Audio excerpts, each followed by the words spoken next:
Caracol Radio y el Ministerio del Trabajo presenta El Trabajo como debe ser. Conduce Adriana Giraldo.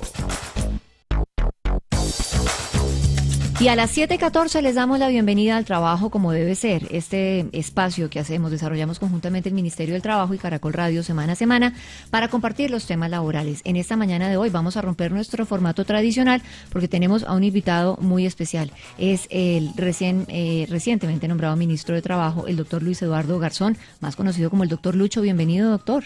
Adriana, buenos días a usted, a Samuel. Y bueno, listo aquí. Samuel, bienvenido, también lo incorporamos a nuestro equipo de trabajo de esta mañana. Adriana, ¿cómo está? Un saludo para todos los oyentes. Ministro, empecemos. Recibe usted un ministerio que adelantó una labor muy visible con varios desarrollos. Tiene varios desafíos usted por delante. Puntualmente, enfoquémonos inicialmente en el compromiso que hizo durante la campaña el doctor Santos de revivir las horas extras. ¿Cómo va a desarrollar usted este propósito? ¿Era un tema de campaña o es uno de sus primeros filones de acción? Ese es uno de los tantos, no necesariamente es ese. Uno no puede girar el mundo laboral alrededor de horas extras sí o horas extras no. Vamos a meternos en una discusión de conjunto. Para mí el tema central, siendo muy importante el tema de horas extras, es el tema de lo que Rafael Pardo venía haciendo, que es el tema de empleo decente, de trabajo decente, de empleo con condiciones, de quitar la incertidumbre, de quitar el miedo en el trabajo.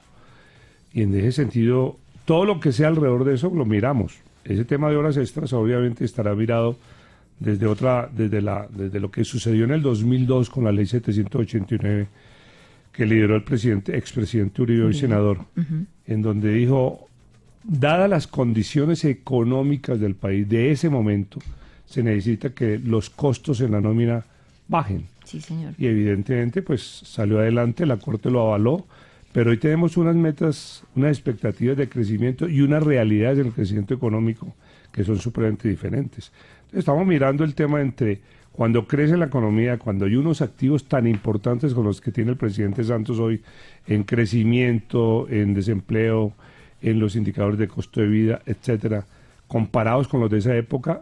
¿Qué le toca a los trabajadores en esta etapa?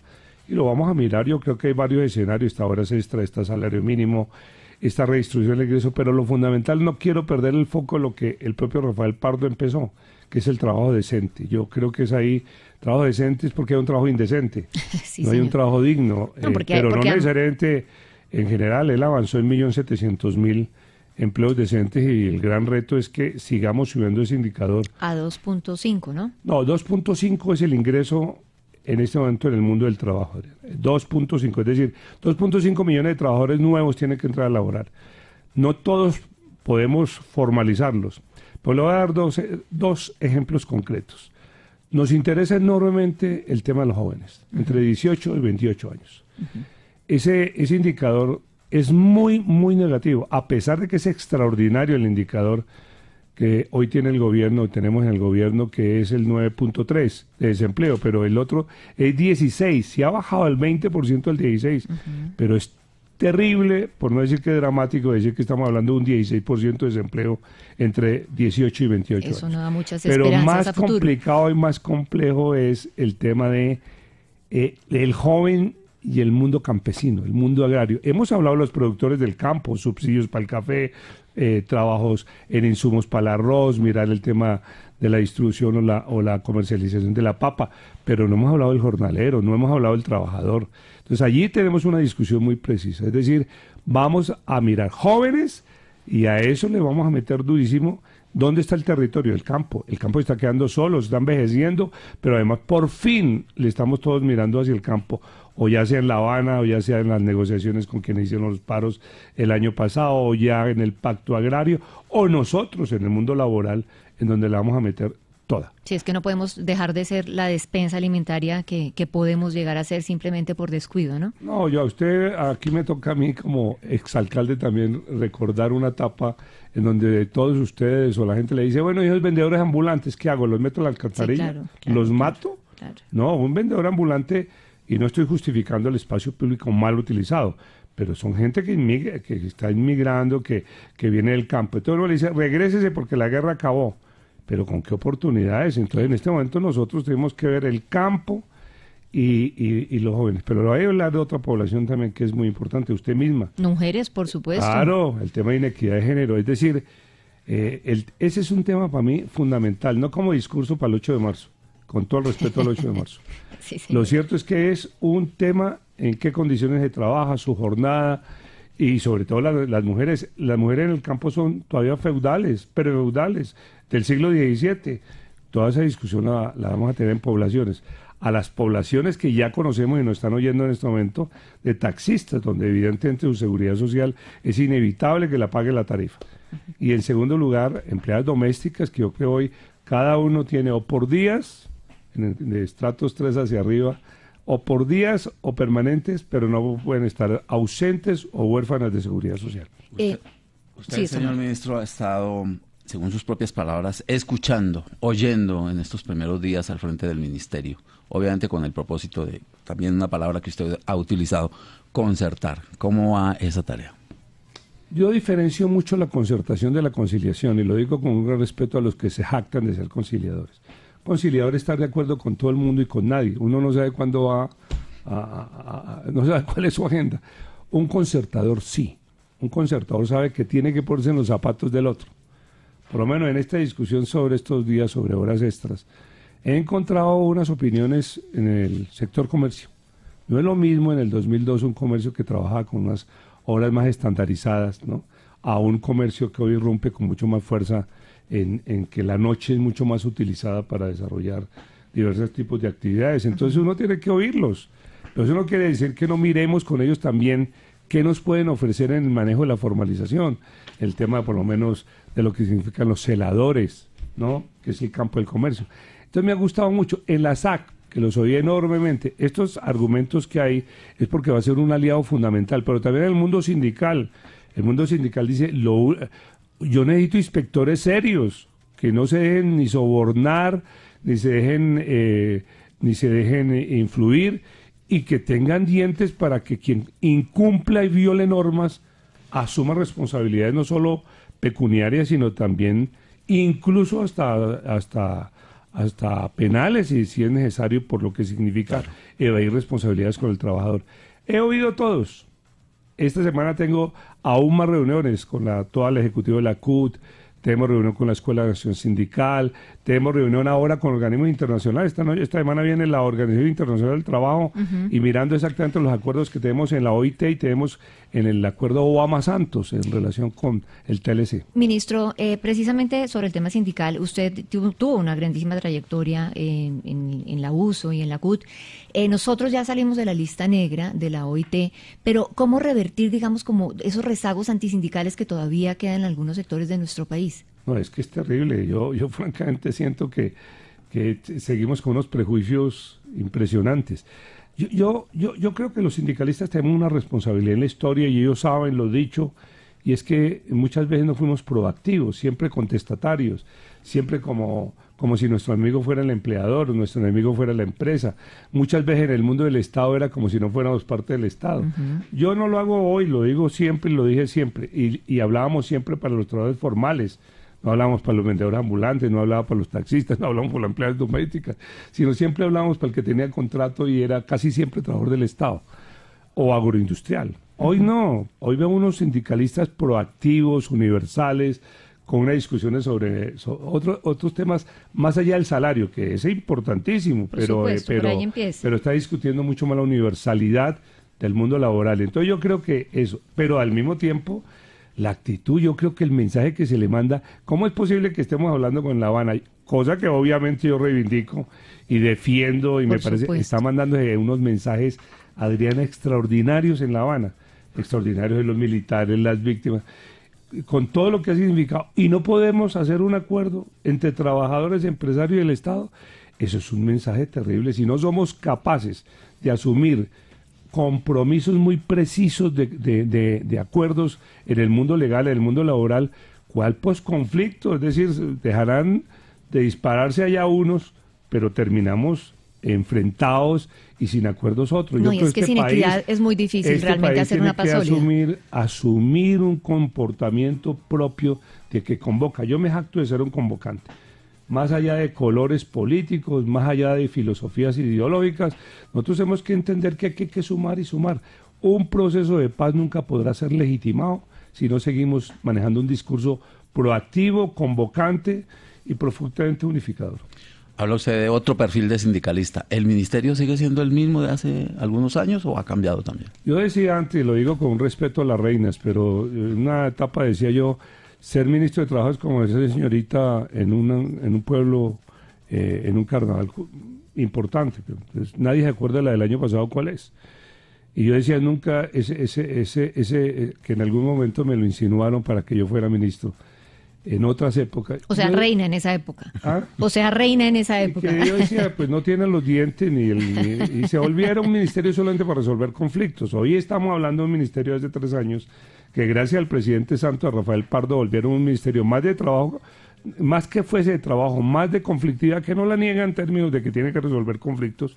El énfasis está en empleo. Por eso es que no quiero dejarme bajar del bus en el que horas extras y horas extras no, porque aquí hay un avance enorme en formalización, enorme. Es verdad. Y uno a esta altura del paseo regresar, no, yo me encuentro un ministerio más que de trabajo, un ministerio de empleo. Nosotros en esta nueva etapa del trabajo como debe ser, y se lo decimos a nuestros oyentes que son tradicionales, que son habituales, que viven muy interesados precisamente en todos los temas, porque les toca el bolsillo, les toca la vida familiar, les toca el alma, les toca el cómo sacar adelante a sus hijos. Vamos a estar acompañándolos seguramente con una presencia contundente del ministro para desarrollar tema por tema, uno por uno de todo este abanico de retos, de desafíos, de temas que tiene el doctor Luis Eduardo Garzón, pero hoy estamos haciendo una bienvenida al ministro, estamos haciendo un panorama, estamos haciendo un paneo. Yo quiero volverme un poquito a su experiencia sindical. ¿Cómo se siente ahorita en el ministerio usted como político que ha sido, usted como ser humano, usted como líder? ¿Cómo se siente ahora en el ministerio representando un poco lo que usted decía, la misión de convocar como las dos o las múltiples caras de la moneda? Adriana, yo veo que en su pregunta existe una sutil crítica, pero le voy a decir esto, no, tranquilo. Yo estoy diciendo es esto, mire, le dicen a uno, qué pena esta manía de no tragar entero, ¿no? Está en otra orilla. No estoy en otra orilla. Cuando yo fui alcalde, goberné para los ciudadanos, no goberné para los sindicalistas. Los sindicalistas están entre ellos, pero uno trabaja el interés general sobre el interés particular. La vida me da la oportunidad desde el Estado, desde el gobierno, trabajar por la paz, la reconciliación, pero por los derechos de los trabajadores. Pues si yo hablé de las víctimas, fui víctima del mundo tan agresivo contra el mundo sindical, pues esa agenda sigue siendo parte del Ministerio de Trabajo, y no mía, también fue de Rafael Pardo. 2, estamos ante un momento donde tenemos la posibilidad de generar empleo, crear condiciones de empleo en el campo, esa agenda del mundo sindical. Estamos discutiendo el tema de equidad de género, pues alguien que militó en el 8 de marzo y todas las denuncias que hacía sobre esa experiencia soy yo. Estamos hablando de formalización del empleo, alguien que a mí me decían cardiólogo de tanto paro que hizo, porque decía la ley 100 sí, y lo que significó la ley 100 que volvió a la gente cliente antes que paciente, y lo que significó la ley 50 y la 789, yo la confronté, pero la confronté. Hoy no estoy interesado en revivir esa confrontación, pues obviamente, sino decir, oiga, miremos tranquilamente. A mí me toca en la Comisión Séptima el senador Uribe, y no lo veo como mi confrontador ni mi enemigo, sino digo, usted tiene un argumento en el 2002, tiene los mismos argumentos en el 2014, pues discutámoslo. Yo necesito hacer una convocatoria, lo incluye a él, por razones obvias y porque es el papá de la legislación que imperó para reducir horas extras, de la valorización del mundo del trabajo. Él y yo tendremos una discusión. Él dice, su concepción del trabajo es busquemos trabajito. Yo hoy quiero que busquemos trabajo. No es cualquier, el diminutivo aquí sí juega. Entonces, yo no estoy en otra orilla. Pero no tengo por qué explicar eso. Como alcalde jugué durísimo en Bogotá sin hambre, durísimo en atención primaria en salud, durísimo en los megacolegios y en el mundo educativo. La vida me dio la oportunidad, jugué donde tenía que jugar. Entonces, ahí... su misión no es sindical, sino pero es... me fascina esa pregunta. Yo por eso digo que usted está muy diplomática, pero en el fondo es cuando le dicen, normalmente la pregunta es, ¿y usted qué hace en la otra orilla? ¿Cuál otra orilla? Si estamos trabajando, como decían Tanas, todos del mismo lado. Todos tenemos que trabajar por un empleo formal, un empleo decente y con derechos. Eso ya nos quedó clarísimo que será como la gran sombrilla de sus desafíos. Uno de sus grandes desafíos, ministro, el campo. Amplíanos un poco por qué el campo en este momento. La gente se aterra. Yo fui ministro consejero 2 años y discutía dentro y afuera del gobierno. en relación cómo los paros fueron una oportunidad, no fueron un problema, fueron una oportunidad, porque pusieron al centro una cosa que era dramática. En Colombia nadie estaba hablando del campo, nadie. No había cátedra universitaria desde el 82 sobre el mundo del campo, nadie le interesaba qué estaba pasando con los productores, ahora a los productores tampoco los veo muy interesados en qué le está pasando al jornalero. Entonces yo creo que hoy estamos poniendo un sujeto de derecho, La Habana también está ahí en el escenario, entonces un sujeto de derecho que es el campo. Por eso, para mí, no es un país competitivo, sino miramos la frontera y el campo. Y en ese sentido, yo quiero decir que gracias a iniciativas que hay hoy en Misión Rural, lo que está pasando con todo el escenario nos va a dar la oportunidad de conocer condiciones anormales o ausencias de generación de empleo o desequilibrio, sobre todo en jóvenes y mujeres. Yo creo que el campo se me vuelve, de verdad, el sombrero, la ruana, el carriel, lo que sea, pero aquí nos vamos, no quiero decir que no descuidemos el trabajo urbano. El trabajo urbano seguiremos trabajando enormemente, pero aquí la calidad se va a mirar, es la importancia del campesino. Y yo quiero retomar un tema que usted planteó recientemente y es el tema de las mujeres. Se ha especulado mucho sobre la posibilidad de una reforma pensional que aumente la edad de jubilación de las mujeres. ¿Usted qué opina de eso? ¿Y tendría en cuenta que es que las mujeres en la mayoría de los casos hacemos doble trabajo en la casa y en la oficina? En mi agenda, a no ser, yo tengo un jefe que se llama Juan Manuel Santos, pero no me ha dicho absolutamente nada. Pero en mi agenda no está el tema de una reforma pensional basándose en aumento de edad. Ya suficiente los trabajadores han colocado en parafiscales, el costo de nómina se le ha ayudado a los empresarios, le ha ayudado enormemente en reducción de costos laborales y hasta en aumento de edad.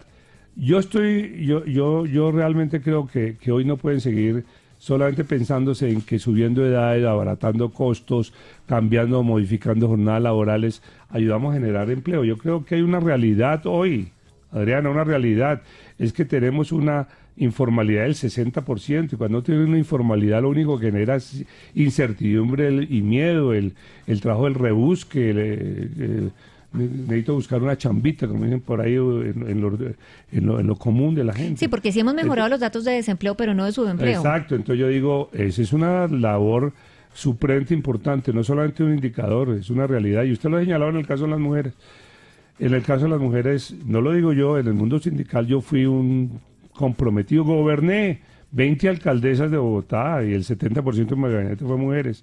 Yo siempre he dicho que si los hombres me hubiera tocado procrear, no habría humanidad, una gripa la volvemos neumonía. Nosotros, el nivel de liderazgo y de fortaleza de ellas es extraordinario, y no lo digo para hacer demagogia, no está haciendo campaña, sino, además quiero decir que a esta altura yo ya conmemoro, no cumplo años, entonces no estoy pensando en campañas políticas. Usted habla, ministro, de 60% de informalidad, hay muchos retenes para tener empleo decente. No, yo me encontraba, estamos hablando del campo, pero le voy a hablar de cosas del campo del urbano. Yo sé que puede estar molestando de alguna manera a alguna gente esto que estoy diciendo. La libreta militar, es que yo no veo por qué tiene que tener uno libreta militar para poder trabajar, no lo logro entender. Pero además con una cifra de 32% remisos, hay una cartera morosa ya, yo no sé si el jefe de reclutamiento del ejército está convencido de que eso se va a recuperar, no creo. Entonces yo sí creo que ese tema de libreta militar no puede ser un retén en la vía de conseguir el trabajo. Dos, el propio director del SENA, el doctor Prada, nos comentaba esta semana en el consejo directivo que hay gente que en el campo se llega primero el SENA que la academia, ¿no? Entonces la gente quiere acceder al SENA, pero no sabe leer y escribir muchos sectores. Es que la educación está muy bien en el campo urbano, ha mejorado sustancialmente. En el campo rural sucede en eso, llega primero el SENA que la academia. Entonces, en ese sentido, yo creo que hay una situación de retenes supremamente importantes en relación a que hay que superarlos, el acceso al trabajo tiene que ser lo más sencillo posible. Señor ministro, tenemos poco tiempo, pero yo le quiero insistir en un tema que hemos desarrollado aquí en el trabajo como debe ser, y es el tema de la seguridad social para los 800.000 taxistas que tenemos en el país. Si no estoy mal, la formalización de ellos va como en el 12%. ¿Cómo garantizar que, mejor dicho, estamos dispuestos, o el ministerio está enfocado en que ese tema tan controvertido siga para adelante y nuestros taxistas en todo el país estén formalizados? Pues es que usted tiene un programa, o tenemos un programa, porque yo hago parte de ¿no? El trabajo como debe ser es porque yo no estoy inventándome nada nuevo.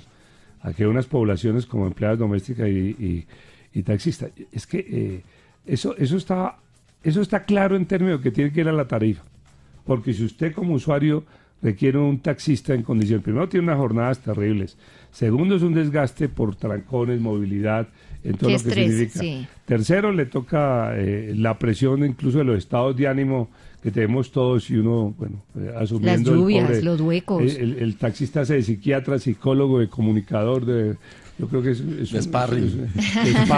Pelea, y yo digo, hombre, creo que la incertidumbre en quién paga ese costo de seguridad social, pues evidentemente va a la tarifa. Yo creo que en Bogotá se ha avanzado, en el país se ha avanzado, pero en Bogotá la alcaldía está ayudando enormemente en esa línea.